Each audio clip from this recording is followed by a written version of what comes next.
I'm very proud to say that my platform and general community are accepting and nice, and that is a giant fucking lobster game of the year.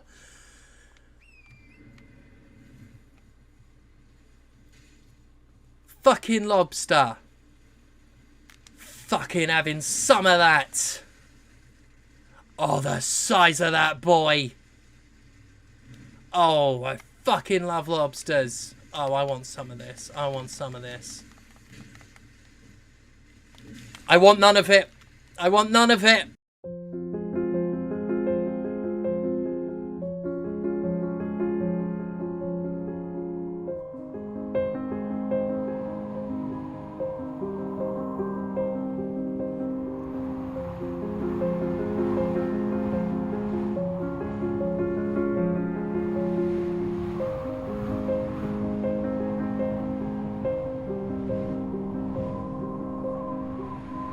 Open worlds.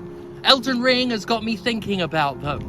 But then again, I've lately been thinking about what it might look like if chimps kissed like humans.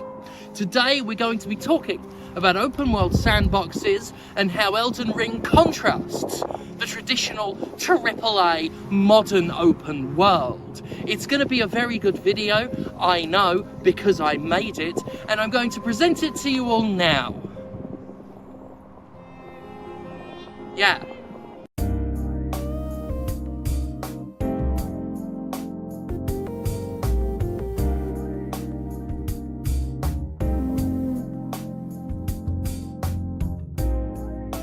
It is no secret by now that Elden Ring is bloody excellent. It is critically acclaimed to an absurd degree, though let's face it, game reviewers dish out 10 out of 10s like free candy, so that doesn't really mean jack shit.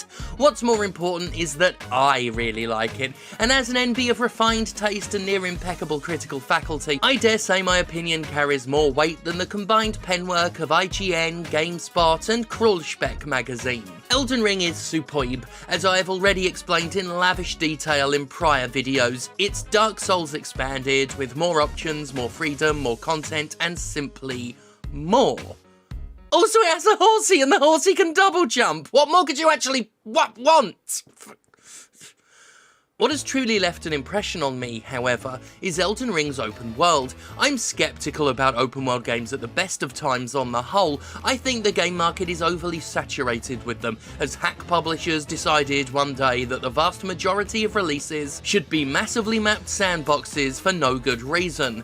I've played too many open world games as a critic to be impressed by the concept anymore, especially as so many of them are, by and large, rubbish. When a game chooses to go the open world route, I'm skeptical. I don't feel as many games benefit from being open world as there are open world games. This is especially true of games trying to build a particular atmosphere or push a strong narrative. The movement to turn linearity into a dirty word at the beginning of the 2010s inflicted, in my opinion, a lot of damage on mainstream game design, and it never healed. Linear structure allows for better game direction, as being able to better control the progress of the player naturally allows for a better paced story with a more set beginning, middle and end. It's just more effective to tell a story when you can build it at a set pace, rather than detour the player with 100 sub-objectives. All of this is to say, as a massive From Software fan, Elden Ring's open world did not intrigue me very much. I still suspected the game could be great fun, because it's a Soulsborne game and I love those very much,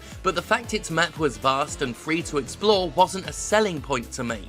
An open world simply isn't a selling point to me anymore, but let me tell you this, if open world games had historically been a lot more like Elden Ring is, I'd have been far more bloody excited to begin with. I want all of it! Give it to me! Loser. Stupid fucking lobster. No, I'm sorry, it was an accident, it was an accident. What sets Elden Ring's map apart from the average AAA sandbox is the fact that it's not a load of shit. Let's face it, that's what most AAA sandboxes are, a load of shit. Elden Ring has thoroughly shamed the output of most studios working yearly on massively mapped titles with their very first attempt. The difference in quality between Elden Ring's environment and that found in the average Ubisoft game is almost unquantifiably huge. Simply put, the open world is not enough. Frankly, it wasn't enough to justify the existence of a game years before now, but in a post-Elden Ring world, there's simply no excuse to go back to the churned-out garbage we've had until now. We all know what the average AAA open world is like. Huge environments littered with nebulous, pointless, repetitive tasks, vast tracts of land with the same environmental details copied and pasted all over it, endless fucking bandit camps to clear out, radio towers to climb, and hundreds upon hundreds of collectibles that exist simply to give the player something to do. Pure busywork, complete fluff, and no real sense of artistry. Ubisoft is the biggest offender, which is fitting because its executive class also contains the biggest sex offenders. Every single year we're treated to the same puerile guff in Assassin's Creed, Far Cry, and even latter-day Ghost Recon games. The worlds these games take place in are massive, but the actual uniqueness of the content found within is minuscule, to the point of practical non-existence. The worlds aren't particularly distinct or memorable anymore, they're just sprawling maps, with architecture haphazardly plonked in and the same cut-and-paste objectives strewn about without any thought given to the sense of discovery and exploration these types of games once had. Compared to Elden Ring, Ubisoft's output comes off as amateur hour antics, a hack job hacked together by hacks. From Software's environment is actually carefully crafted, sculpted with deliberation. What I love most is that the tightly considered environments of previous Souls games are fully preserved in the shift to an open format.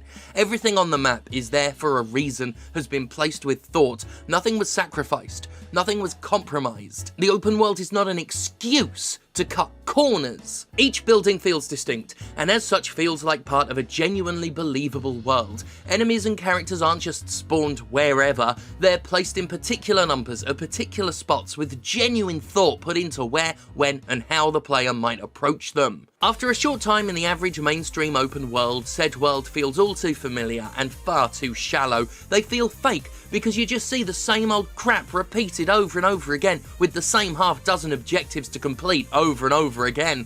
In Elden Ring, the sense of exploration is almost overwhelming. Your map is not littered with the same handful of symbols denoting the same handful of pointless tasks. There are side quests, but they're actual side quests, discoverable stories to figure out and enjoy rather than endless fetch quests and backtracking. There are hidden dungeons all over the map, just waiting to be accidentally stumbled upon, each containing their own unique challenges and cool bosses. The landmass of Elden Ring is smaller than some of the more sprawling AAA games out there, and yet it feels infinitely bigger because there's so much less recycled crap to sift through.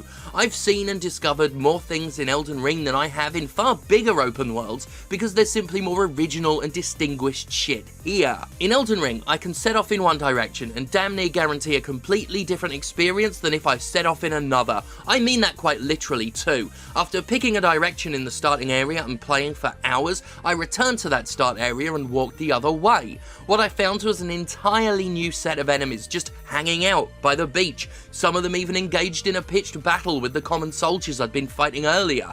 Further exploration led me to a pitch-black cave with monsters hiding in every corner, culminating with a surprise boss battle that ended with a significantly useful reward. Most open world games just don't do that. You can pick any fucking direction and pretty much expect to see the same enemies, the same tasks with collectible items that don't provide any unique benefits but largely exist just to be picked up. Just to litter the world with nebulous, meaningless content TM. Elden Ring isn't content TM, it's actual content. I'd say we've not seen an open world this richly detailed since The Witcher 3, and even then, a lot of that world itself ended up looking very samey, with details that weren't nearly as perfectly paced out. Some might argue that it's not fair to compare Elden Ring to the average Far Cry release because From Software's had years to work on it, while Ubisoft's games are annual releases. I'd argue, fuck off! These games don't need to come out every fucking year, and if Elden Ring is what happens when you have more than 12 months between releases, then I'd say stop annualising your fucking games. Oh, but we can't have that, can we? Because enthrallment to capitalistic expectations means you gotta churn out sequel after sequel to keep the revenue coming in and the decaying, pustulous shareholders' lust for coinage satiated. We don't need a Far Cry or an Assassin's Creed every fucking year. I'd argue we barely need one of them at all. We need actual good games to come out. That'd be a cocking treat. I don't just mean to harp on Ubisoft's swill with this video. Even going back to the recently released Horizon Forbidden West after Elden Ring has been difficult for me, because what it offers truly is not enough when compared to From Software's effort. It's an open world game by the numbers, doing what open world games do because that's what open world games do, and my tolerance for it is now at nil. I love Guerrilla Games, and I think Forbidden West is a very good game, but for all its budget, marketing hype and Sony backing, Horizon's world now feels so much more hollow. Just an expanse of indistinguishable terrain with enemy placement that feels so much more randomized, or at least much less carefully curated. And enemy camps, so many fucking enemy camps, and tons of side quests that really only amount to go here, kill that, come back on repeat. It's a great game, it's just... well, it's not up to the new standard. I've sucked golden milk from God's ancestral titty, and you expect me to go back to the grocery store's brand wine? Fuck you! You see this shit everywhere now though, Just Cause. The last Just Cause game was so mind-numbingly dreary. It truly was just the same handful of bullshit chores to do over and over again. That's what these open world games are, they're chore simulators. By the time you're telling your player to perform tens upon tens of the same fucking action, you're telling me you have no actual reason for the game to be open world. You're telling me that you're desperate to find things to fill it with. Over the years, open world games have, through sheer repetition and the refinement of endless sequelization, become codified, standardized, and resultingly indistinct. You have dozens of collectibles now because that's what they all have. You have dozens of bandit camps now because that's what they all have. You have radio towers because that's what they all have. The same thing happened with MMOs. Before World of Warcraft, MMO meant all sorts of game types, but over the years of following the leader, it came to mean a very particular and regurgitated type of RPG. Elden Ring changes that dynamic and reminds us that an open world is a world, not a fucking genre, that it doesn't need to tick the same boxes in the same old and dusty playbook. I've been saying for years now that developers need to stop harping on about the square footage of a map as if that by itself is impressive. It's not. I don't care how big your world is. I care about what I can fucking do in it. And that is why Elden Ring has rendered so many prior open world games obsolete and just simply unfulfilling. It's not enough to have an open world anymore. Justify its existence. Give your open world game a reason to be open world. Otherwise, why are you bothering? Alright, chasing market trends, exploiting addictively repetitive gameplay loops, and giving yourself an excuse to copy and paste. Yeah, well for me, it's not enough anymore. I played Elden Ring. I know what can be done with the open format, and if you're not trying to exceed that, you're not doing good enough. No! Why did it pick me up? Why is it doing that? How did that happen? Why?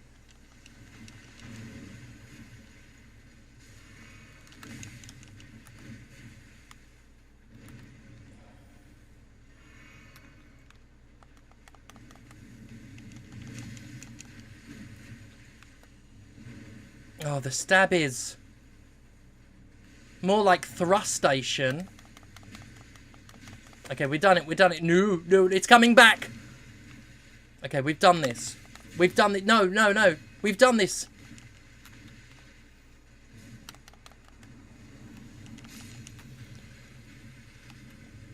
It's just that easy, folks. Just that easy. That was brilliant. That was the best bit of the game so far. And we got a strip of white flesh. Time to wrap things up because the sun is getting in my eyes and I want a steak bake from Greg's. And what the fuck? Plane! There's a plane. Right when I'm about to present my final closing statement.